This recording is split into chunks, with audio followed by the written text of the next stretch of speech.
Hello my lovelies, how's it going? My name's Boomy and you're watching my channel Boomy Reactions. Now today guys, I have another foodie treat for you. I know, an awful lot of food videos this week. Now, this video has been requested by one of my lovely patrons. This is from Arctic Trump. Thank you, my lovely. Now you say, hey Boomy, glad that you liked the Atlas Pro video about the geography of fruits. Yes, it was very, very interesting. By the end of the video, I had started to catch on. There was a bit of a trend. An awful lot of them came from, was it Central and Southeast Asia? Like a lot. Or the Middle East. But it was very, very interesting. So I hope this is the start of a long love of Atlas Pro like it was for me. It absolutely is. I am very much enjoying the videos. As your local Atlas Pro fan, I actually want to give you a sort of guided or perhaps curated is a better word, tour of Atlas Pro's videos. So I would appreciate it if you would let me handle which Atlas Pro videos you watch. I think it would help them flow better. Do you know, my lovely Arctic Tron, I leave it in your very capable hands. You let me know which video I need to watch next. So today's one is all about the geography of spices and herbs. Now, Arctic Tron, you also say, so keeping with the food theme videos to ease you into this channel, I've got another video called The Geography of Spices and Herbs for you today. Similar to the fruit video, this will go over a lot of spices and herbs and where they originated from, so you'll finally know which part of the world to thank for cinnamon. Do you know, I actually wouldn't even like to hazard a guess as to where cinnamon comes from. There's a handful that I think I know where they originated from. And the thumbnail that we did see here, let's see. Oh, it's vanished. In the thumbnail, I'm sure you guys have seen it. I'm sure I spotted cloves, there's nutmeg, fennel seeds, it looks like. There are a few that I actually don't recognise. A few maybe from that originate from Europe. I'm thinking paprika. But if I was to hazard a guess, I would imagine that an awful lot of them come from the Middle East or from Central Asia. So this does very much remind me of the very, very funny joke that I read. It did tickle me. And that someone said, oh gosh, for all of the trading that Britain did at the height of the British Empire, all of the trading in spices and all the spices that they brought back, we didn't actually use any in our cuisine. Oh, it's a naughty joke. It did make me laugh though. It did make me laugh. Anyway, guys, I'm going off on a tangent again. You know what I'm like? I'm so terrible for it. Let's watch the video. And guys, if you're enjoying these reactions, don't forget to like and subscribe. Thank you so much, my lovelies. If you're interested, I have a Buy Me a Coffee account. That link is over here. And if you would like to help support my channel any further, I have a Patreon account. And if you want to check that out at all, that link is in the description just below there. Right. Herbs and spices. The geography of, the geography of spices and herbs. Let's go. Let's face it, spices are the best part about eating food. Yes. They're what go into sauces, seasonings, and directly onto our meals to make us want to eat. Well, less so if you're from the UK.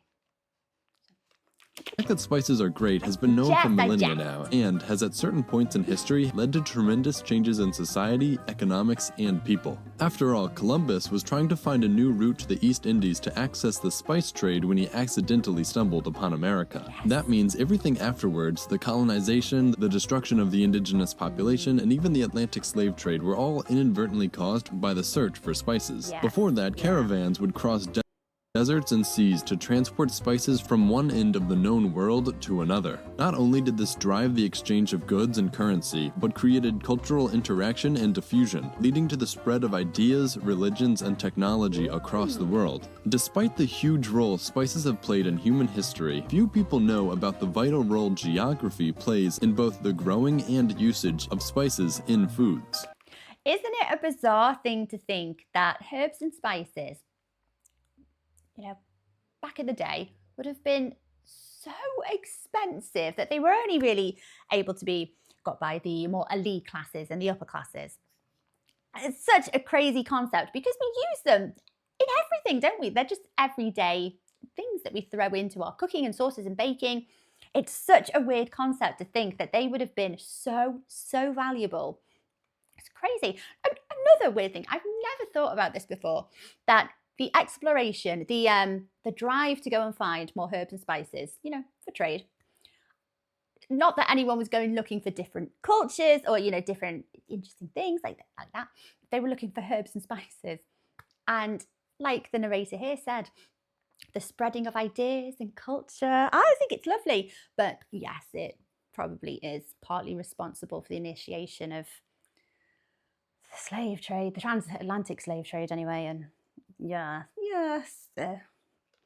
Perhaps the most important thing to understand about them is that spices are defenses. Let me explain. So the same way predation of smaller animals by larger ones leads to certain animals developing some crazy defenses, plants are eaten by animals in what's called herbivory, which can lead to plants developing similar defenses over time. Some examples of this include plants growing thorns, high off the ground, and thick skins like bark. But by far the most common form of defense plants use are chemical defenses, usually by storing up a large amount of toxic chemicals in their bodies, so that when eaten by herbivores, it either kills them or at least injures them enough so that they never eat that plant again. Or maybe it gives off a smell to kind of warn animals, like, oh gosh, you don't want to eat me, or a brightly coloured powder or something, which hopefully would make their predator think twice about snacking on them. So the same way poison dart frogs accumulate poison on their skin to deter predators from eating them, plants will store poisons in their bodies or fruits to deter herbivores. That might be a really random reaction for anyone who isn't aware. I have quite a rational phobia of frogs. Just, yeah. These poisons are our spices. For bigger animals like humans, this poison just tastes interesting or different because we have a much higher tolerance than the smaller organisms that these chemicals target. By now, you might be asking, but they're still toxins, right? So why do we enjoy eating them at all? The answer to this is actually found in the single greatest plant predator on Earth, decomposers. More specifically, bacteria and fungus. Most often, the toxins stored in the bodies of plants are to prevent the growth of these decomposers inside the body of the plant. If it weren't for these chemicals, decomposers could get in and, well, decompose things, killing the plant in the process. So now, think about humans a few thousand years ago. They'd hunt and catch animals, and sometimes massive ones, whose meat would sustain tribes for days or even weeks. But they couldn't simply put their leftovers in the fridge. Without that convenience, bacteria and fungus like mold would quickly grow and make any leftover food rancid. But a fair few of these spices or herbs have properties that kill decomposers or mold. So they act as preservatives. Oh, I've just had like a eureka moment thanks to Atlas Pro. Wow. Sometimes I'm a bit slow to put one and one together, but oh my gosh. Oh yes, I'm pulling that same expression as this Neanderthal. If only there was a chemical designed to kill bacteria and fungus that was so abundant you could metaphorically say it grows on trees. Oh wait, here's this weird red thing that kind of makes my tongue tingle when I eat it, but it does exactly that. So yeah, spices were used to kill any bacteria and such growing on our food in order to prolong the window in which it could be eaten. They'd also help mask any bad flavor the meat had acquired due to rot. This made spices extremely valuable. If you wanted to survive, you had to be able to stomach these toxins. Therefore, whoever was more resilient to the toxins we called spices were more capable of surviving in times of scarce food options. Basically, whoever could handle spicier foods could eat the safest food. In this We'll apply that to modern day. Those that can handle spicier foods better able to survive. I'm a loser. Although my spice tolerance has got much better. Many of our US viewers, I'm sure maybe you'll agree, the reputation for Americans being able to handle spices much better than us in the UK anyway. You're winning. This way, evolution selected towards us not only being spice tolerant, but actually for us to enjoy the flavors of spice because it meant we were eating safe food. But the use of spice didn't happen evenly across all human populations. If you think about it, we put food in refrigerators to make them colder so that they last longer. This has to do with the metabolism rates of bacteria and such, as metabolisms occur at faster rates in warmer temperatures, meaning bacteria can eat and reproduce faster and cause even more damage. I'm taking from this. So is the use of herbs and spices generally found to be used more frequently in warmer climates?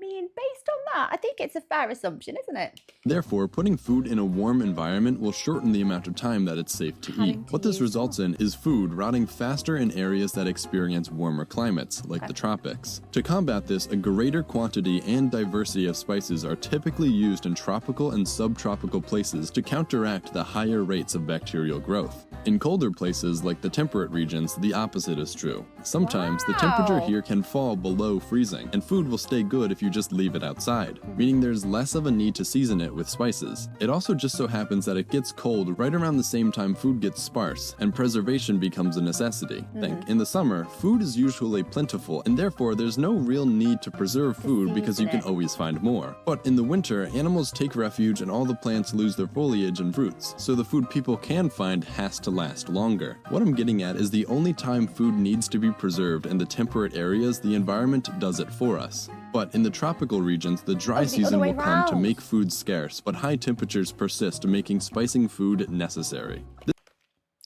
Slow to catch on. The other way round. This explains why cuisine in, let's say, Britain is disgusting, but food in Atlas Pro! You wound me. You just came straight out and said it. Yes. Characteristically, our food is not as seasoned as many places, but I like how the science here kind of gives an explanation for that.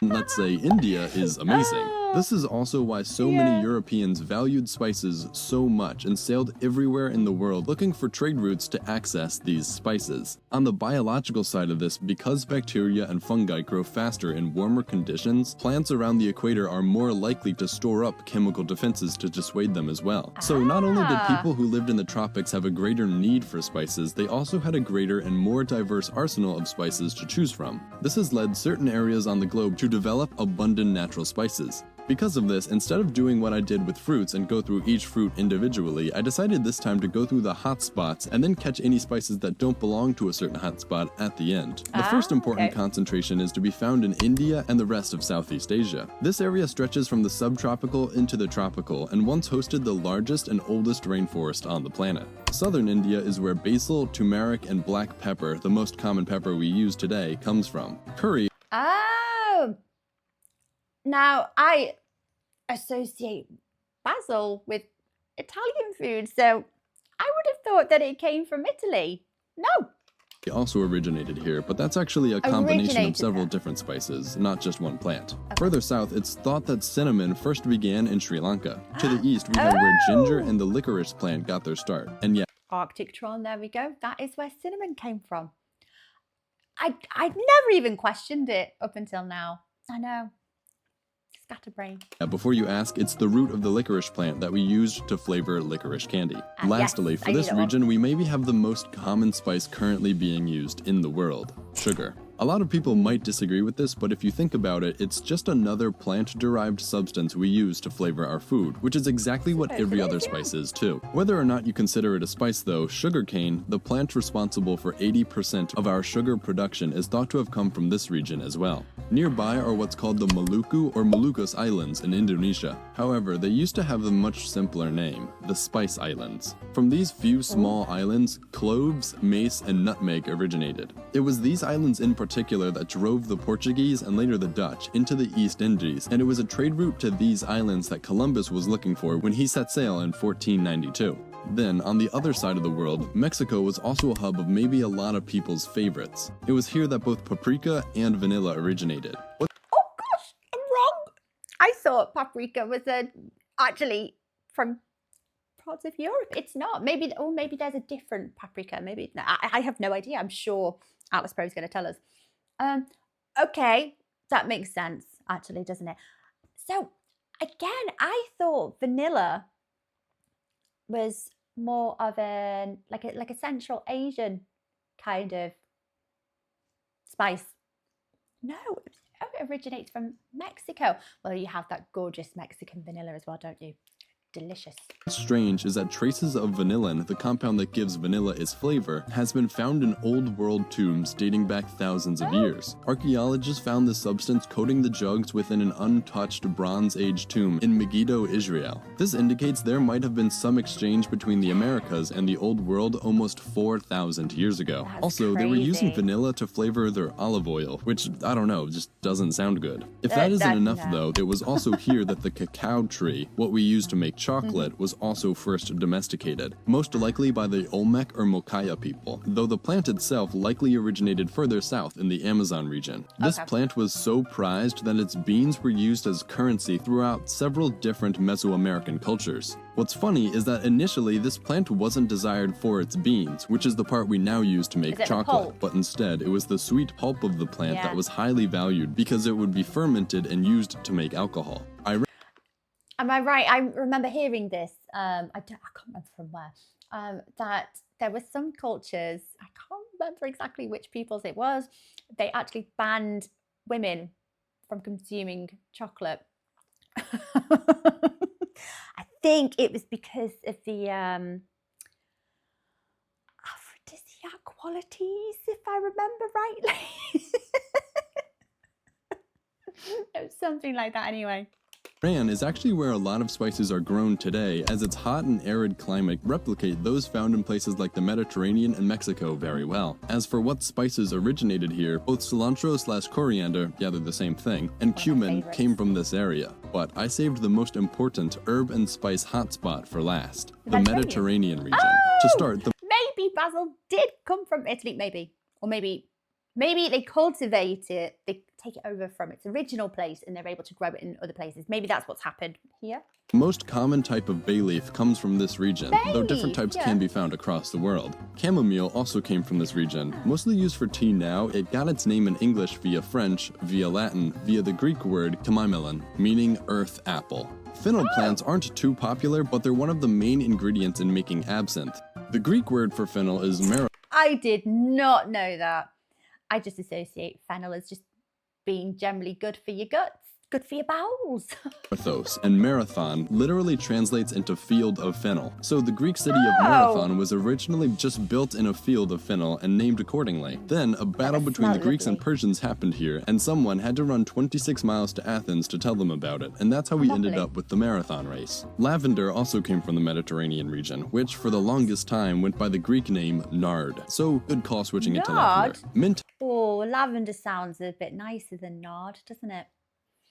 Has spread across the world, but it's thought to have originated here as well, though it grows best in wetter climates. Primarily, mint is grown near other more important plants, so its pungent smell keeps other pests away. It's basically only humans that actually like the smell and taste of mint, which is weird because mint is almost exclusively used because we think it smells good. Breath mints, toothpaste, mouthwash, and chewing gum all use the aroma of this leaf, which only exists to keep herbivores from eating it with its awful smell. Actually, awful smell, and we like it. It's so crazy. This is one of the herbs which I thought might have at some point been native to Britain. Grows like wildfire. If you make the mistake of growing mint in your garden, you best be prepared for it to spread. I have seen this grow through tarmac. It's relentless. Go grow through concrete. It's crazy. But yeah, I would have thought, I don't know what the basis of this thought is. Maybe it's just because they are able to grow in the UK. So I assumed mint would have been native. No. Parsley? Probably not. Sage? Probably not. What else are we able to grow in our gardens without greenhouses? Lavender, but that's come from the Mediterranean. Think of anything else. I can't. Go on. Yeah, I guess that does make sense, because if your breath smells like something that kills bacteria, then your mouth must not have any bacteria, and therefore must be clean. Anyway, mustard plants also got their start in this region. While many might be thinking of the condiment mustard, which is made from the seeds of mustard plants, mustard as a family includes the genus Brassica, which also includes turnips, cabbage, collard greens, kale, cauliflower, broccoli, Brussels sprouts, and canola plants. Yeah, mustards are more important than people realize. Oregano, on the other hand, is known to to have originated specifically in Greece, and its name comes from the Greek words oros, meaning mountain, and ganos, meaning joy, to make joy of the mountains, which is where wild oregano first grew. Saffron lovely. is one of the most expensive spices by weight, and that's because the part we use as a spice comes from the elongated stigmas, this part of the saffron flower, which usually only yield a couple per flower. From a specific crocus flower, is that right? I think you can get imitation saffron from other strains of crocus. I don't know what the flavour difference would be like, but I think there are other types of crocus, croci? What's the plural of crocus? That you can actually get saffron from. Is it even called saffron if it's from a different crocus? That might be a rabbit hole. They were specially bred on the island of Crete during the Bronze Age to be like this. From here, it spread to become popular in foods and medicines. While rosemary, sage, and thyme also come from this general region. They're pretty regular spices. I couldn't find anything cool or specific to say about them though. And that wraps up all the major hotspots for spices. Next, we have the spices that appeared all on their own. Allspice, which has been described as sort of tasting like cinnamon, nutmeg, and cloves all together, is also known by another name, Jamaican pimenta. So yeah, no surprise, allspice got its start on the island of Jamaica in the Caribbean. Cayenne peppers are the classic red pepper most people probably think about when thinking of spicy peppers. Just a quick one, guys. Don't ever, as a baker, make the same mistake I made many years ago. I blame my folly of youth for confusing allspice with mixed spice. They're not interchangeable. Despite what Atlas Pro has said here, they might taste like it's a combination. Don't make the mistake of using allspice to replace mixed spice when you're making gingerbread. It's a bit spicy. These actually come from the French Guiana in South America, specifically from the Cayenne region. Funny how that worked out. The name Cayenne originally comes from the native Tupi word Iña, which also just means pepper, so cayenne pepper literally translates into pepper. Garlic, in my opinion, is just the best, and comes from Central Asia, where Kazakhstan, Kyrgyzstan, and the Chinese Tianshan Mountains meet. Then we have jasmine, which is actually a genus containing over 200 individual species. Oh, of course, because jasmine tea, a gorgeous, absolutely gorgeous smelling plant. Being so numerous, it's hard to track just exactly where they started, but it's thought that southern China is where they came from. Sassafras is really the only spice I have on this list that comes from a more temperate, wet climate. Sassafras, that is local to your Americano, isn't it? If I remember correctly, sassafras, because that goes into a gumbo.